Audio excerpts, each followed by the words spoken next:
జయశంకర్ భూపాలపల్లి జిల్లాలో శైవ క్షేత్రాలు భక్తులతో కిటకిటలాడుతున్నాయి. కాళేశ్వరం క్షేత్రంలో మహాశివరాత్రి శోభ సంతరించుకుంది. తెలంగాణతో పాటు పొరుగున ఉన్న మహారాష్ట్ర, ఛత్తీస్గఢ్ రాష్ట్రాల నుంచి కూడా కాళేశ్వరం తరలి వస్తున్నారు భక్తులు. త్రివేణి సంగమ గోదావరి నదిలో భక్తులు పుణ్యస్నానాలు ఆచరించి గోదావరి మాతకు ప్రత్యేక పూజలు చేస్తున్నారు. శ్రీకాళేశ్వర ముక్తీశ్వర స్వామి ఆలయంలో స్వామివారికి మారేడు దళాలు సమర్పించి అభిషేకాలు, విశేష పూజలు నిర్వహిస్తున్నారు భక్తులు.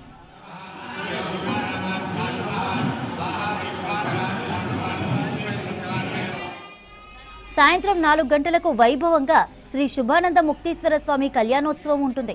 ఈ సందర్భంగా స్వామివారికి పట్టు వస్త్రాలు సమర్పించనున్నారు మంత్రి దుద్దిళ్ల శ్రీధర్ బాబు. రాత్రి 12 గంటలకు లింగోద్భవ పూజ ఉంటుంది.